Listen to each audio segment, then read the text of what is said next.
नमस्कार. आजचा विषय एकदम धगधगता आहे. बॉलिवूड क्रिटिक आणि स्वतःला निडर विश्लेषक म्हणवणारा KRK म्हणजेच कमाल आर खान याने छत्रपती संभाजी महाराजांबद्दल केलेल्या वादग्रस्त ट्विटमुळे महाराष्ट्रात संतापाची लाट उसळली आहे.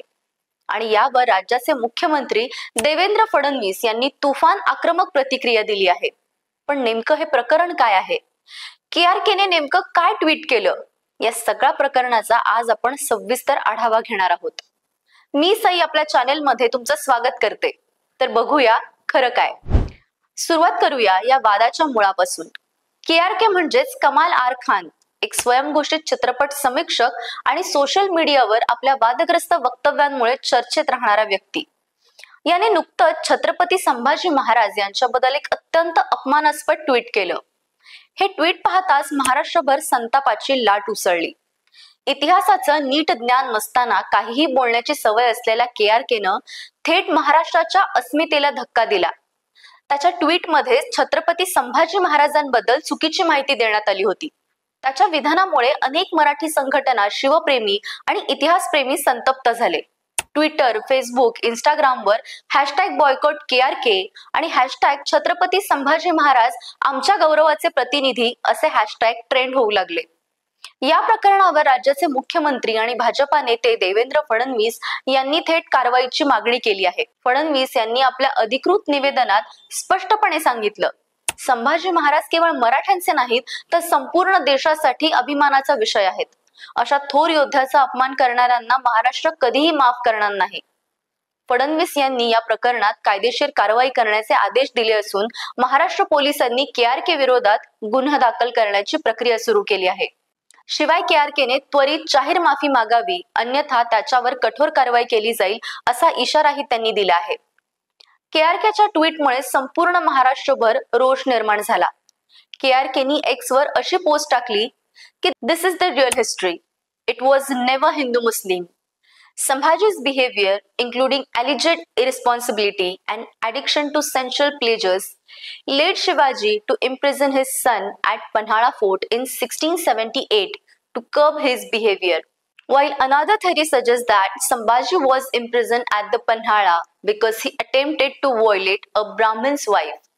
Sambhaji escaped from the fort with his wife and rejoined Diler Khan in December 1678 for a year. After Shivaji returned from his southern campaign, Dakshin Digvijay, he stationed Sambhaji at Sajjangarh, hoping to improve the latter's attitude. Sambhaji, although revered the Mutt and their practices, was not adept at following that disciplined routine. A liaison was already established between Sambhaji and Diler Khan, now the sole person in charge of Mughal affairs in South Dakhan. On 13 December 1678, Sambhaji took with him a small retinue and left Sajjangarh with the aim of reaching Petgaon, the Mughal cantonment. He also attacked the fort of Bhupalgarh, which was under Maratha control, while serving the Mughals. After returning, he was put under house arrest at Panhala. According to Gordon Stewart, Shivaji did not want Sambhaji to succeed him. To this end, he devised a proposal to partition his kingdom between his two sons. म्हणजेच याचा अर्थ असा होतो की हाच खरा इतिहास. तो हिंदू मुस्लिम कधीच नव्हता. कथित बेजबाबदारपणा आणि इंद्रिय सुखांच्या व्यसनासह संभाजी महाराजांच्या वागणुकीमुळे शिवाजी महाराजांना त्यांच्या वर्तनाला आळा घालण्यासाठी 1678 मध्ये पन्हाळा किल्ल्यावर त्यांच्याच मुलाला कैद करायला लावले. तर दुसरा सिद्धांत असे सुचवतो की संभाजी महाराजांना पन्हाळा कैद करण्यात आले कारण त्यांनी ब्राह्मणांच्या पत्नीसोबत वाईट व्यवहार करण्याचा प्रयत्न केला होता. संभाजी महाराज आपल्या पत्नीसह किल्ल्यातून निसटले आणि डिसेंबर 1678 मध्ये दिलेर खानाला जाऊन सामील झाले. शिवाजी महाराज आपल्या दक्षिण मोहिमेवरून परत आल्यानंतर त्यांनी संभाजी महाराजांना सज्जनगडावर तैनात केले, जेणेकरून संभाजी महाराजांची वृत्ती सुधारेल. संभाजी महाराज जरी पारंपरिक पद्धतींचा आदर करत असले तरी ते शिस्तबद्ध दिनचर्या पाळण्यात पारंगत नव्हते. संभाजी महाराज आणि दिलेर खान यांच्यात आधीच संपर्क प्रस्थापित झाला होता, जो आता दक्षिण दख्खन मधील मुघल कारभाराचा एकमात्र व्यक्ती होता. 13 डिसेंबर 1678 रोजी संभाजी महाराजांनी आपल्या सोबत सैनिकांची एक छोटी तुकडी घेऊन सज्जनगड सोडला. मुघल छावणी असलेल्या पेडगावला पोहोचण्याच्या उद्देशाने त्यांनी हे पाऊल उचलले. मुघलांची चाकरी करताना मराठ्यांच्या ताब्यात असलेल्या भूपाळगड किल्ल्यावरही त्यांनी हल्ला केला. परत आल्यानंतर त्यांना पन्हाळा येथे नजरकैदेत ठेवण्यात आले. गॉर्डन स्टीवर्टच्या मते शिवाजी महाराजांना संभाजी महाराज यांना आपला उत्तराधिकारी बनवायचे नव्हते.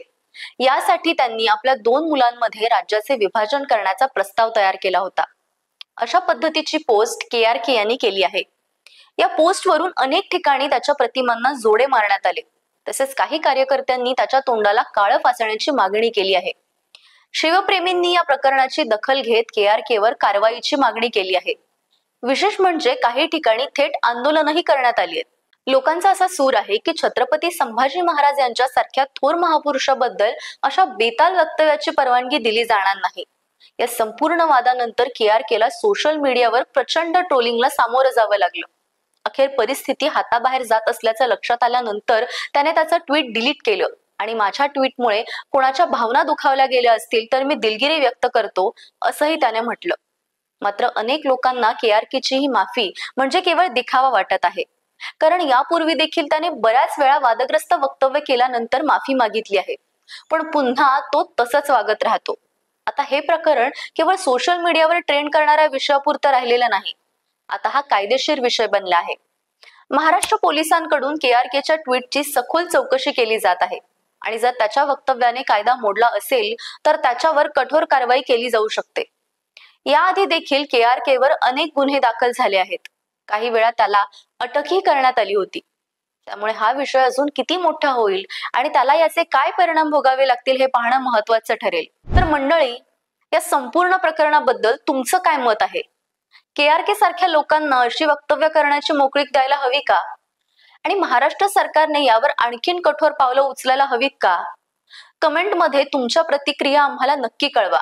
आणि हो, खरं काय या आमच्या चॅनेलला सबस्क्राईब करायला विसरू नका. अशाच माहितीपूर्ण आणि तगड्या विश्लेषणांसाठी आमच्या सोबत राहा. पुढच्या व्हिडिओत भेटूच. तोपर्यंत जय हिंद, जय महाराष्ट्र.